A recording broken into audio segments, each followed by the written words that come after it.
जय श्री राम।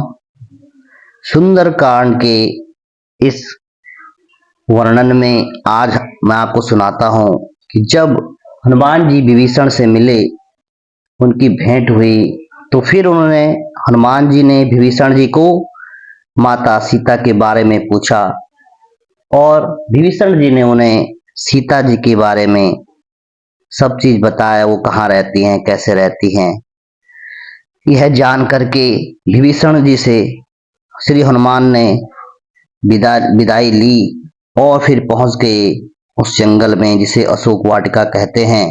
तो वहां पे माता सीता एक पेड़ के नीचे बैठी हुई थी। श्री राम जी की याद में जानकी जी नेत्रों को अपने चरणों में लगाए हुए नीचे की ओर देख रही थी और मन में श्री राम जी के चरण कमलों में लीन थी। जानकी जी को दुखी देखकर पवन पुत्र हनुमान जी को बहुत दुख हुआ। वो सोचने लगे, तरु पल्लव मोह रहा लुकाई, करहि विचार करो का भाई, तेई अवसर रावनु तह आवा, संग नारी बहु किए बनावा। हनुमान जी वृक्ष के पत्तों में छिप रहे हैं और विचार करने लगे, ए भाई क्या करूं, कैसे मैं इनका दुख दूर करूं। उसी समय क्या होता है कि बहुत सी स्त्रियों के साथ सज धज कर रावण वहां आता है और रावण बहु विधि खल सीतहि समझावा, साम दान भय भेद दिखावा, कह रावण सुनु सुमखी सयानी, मंदोदरी आदि सब रानी। उस दुष्ट ने सीता जी को बहुत प्रकार से समझाया, साम दाम दंड भेद दिखलाया। रावण ने कहा, हे सुमुखी, हे सयानी, सुनो, मंदोदरी आदि सब रानियों को मैं तुम्हारी दासी बना दूंगा। यह मेरा प्रण है, तुम एक बार मेरी ओर देखो। अपने परम स्नेही कौशलाधीश श्री रामचंद्र जी का स्मरण करके जानकी जी ने तिनके की आड़ में कहने लगी, क्या कहा सुनो, सुनो दश मुख खद्योति प्रकाशा, कबहु की नलनी करही विकाशा, अस मन समझु कहते जान की, खल सुधि नहीं रघुबीर बान की। ये दशमुख सुन, जुगनों के प्रकाश में कभी कमल नहीं खिल सकता। जानकी जी फिर कहती हैं, तू अपने लिए ही ऐसा ही मन में समझ ले, हे दुष्ट, तुझे रघुवीर के बाण की खबर नहीं है। सट सुने हरि आ नहीं मोही, अधम निलज्ज लाज नहीं तोई। ये पापी, तू मुझे सुने में हर ले आया था, हे अधम निर्लज्ज, तुझे लज्जा नहीं आई।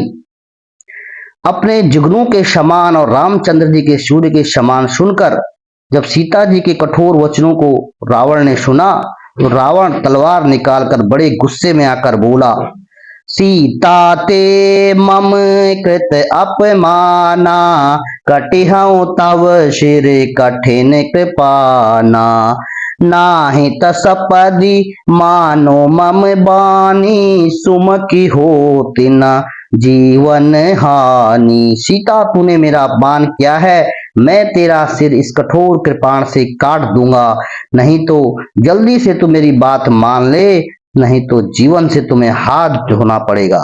श्याम सरोज दाम संब सुंदर, प्रभु भुज करे करे शम दस कंधर, सो भुज कंठ की तब असि घोरा, सुनि सट अश प्रवान पन मोरा। सीता जी ने ऐसा सुनकर क्या कहा, हे दशग्रीव, प्रभु की भुजा में जो श्याम कमल की माला के समान सुंदर और हाथी के सूंड के समान पुष्ट और विशाल है, या तो वह भुजा मेरे कंठ में पड़ेगी या तेरी भयानक तलवार ही।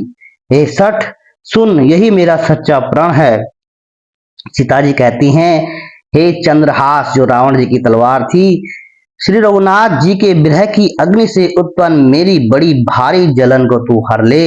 है तलवार, तू शीतल, तीव्र और श्रेष्ठ धार बहाती है, अर्थात तेरी धारा ठंडी और तेज है, तू मेरे दुख के बोझ को हर ले। सुनत बचन पुनि मारन धावा, माया दय कही नीति बुझावा। ऐसा वचन सुनकर ही रावण जो है सीता जी को मारने दौड़ा। तभी मय दानव की पुत्री और रावण की रानी मंदोदरी नीति कहकर उसे समझाती है। तब रावण सब राक्षसियों को बुलाकर कहता है, जाकर सीता को बहुत प्रकार के भय दिखाओ जिससे वह डरे और हमारी बात मान ले, और यदि महीने भर में यह न कहना माने तो मैं इसे तलवार निकालकर मार डालूंगा। ऐसा कहकर रावण चला गया। यहाँ राक्षसों के समूह बहुत से बुरे बुरे रूप धरकर सीता जी को भय दिखाने लगे, किंतु त्रिजटा नाम राक्षसी एका, राम चरण रति निपुण विवेका। सब नह बोली सुनाए सि सपना, सीत ही से ही करऊं हित अपना। उनमें से एक त्रिजटा नामक राक्षसी थी, उसकी श्री रामचंद्र जी के चरणों में प्रीति थी। वह विवेक में निपुण थी। उसने सबको बुलाकर अपना स्वप्न सुनाया और कहा, सीता जी की सेवा करके अपना कल्याण कर लो, क्योंकि रावण का विनाश तो अब निश्चित है। सपने बानर लंका जारी, जातु धान सेना सब मारी। खर आरूढ़ नगन 10 सीसा, मुंडित सिर खंडित भुज बीसा। उसने कहा, ये राक्षसियों, मैंने स्वप्न में देखा है एक बंदर ने पूरी लंका जला दी, राक्षसों की सारी सेना मार डाली गई, और रावण जो है, जो गधे पे सवार है, उसके सिर के बाल मुंडे हुए हैं, काटे हुए हैं, और 20 भुजाएं उसकी कटी हुई हैं। इस प्रकार से वह यमपुरी की दिशा को जा रहा है, मानो लंका विभीषण ने पाली हो। नगर में श्री रामचंद्र जी की दुहाई फिर गई, अर्थात उनकी जय जयकार हो रही है। तब प्रभु ने सीता को बुलाकर भेजा है। मैं पुकार कर कहती हूँ, यह स्वप्न कुछ ही दिनों के बाद सत्य होकर रहेगा। उसके वचन सुनकर वो सब राक्षसियां डर गई और जानकी जी की सेवा में लग गई, उनके चरणों में गिर गई। त्रिजटासन बोली कर जोरी, मातु विपति संगनिते मोरी।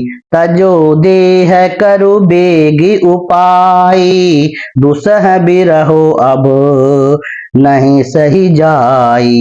सीता जी हाथ जोड़कर त्रिजटा से बोली, हे माता, तू मेरी विपत्ति की संगिनी है, और जल्दी कोई ऐसा उपाय कर जिससे मैं इस शरीर को छोड़ सकूं। विरह असह्य हो चला है, मैं सह नहीं पा रही हूँ। काठ लाकर चिता बना ले, और हे माता, तू उसमें आग लगा ले, और मैं जो हूँ मृत्यु को प्राप्त होना चाहती हूँ। सीता जी के वचन सुनकर त्रिजटा ने चरण पकड़कर उन्हें समझाया और प्रभु का प्रताप, बल और सुयश सुनाया। हे सुकुमारी, रात के समय आग नहीं मिलेगी ऐसा समझाया, और ऐसा कहकर वह अपने घर को चली गई।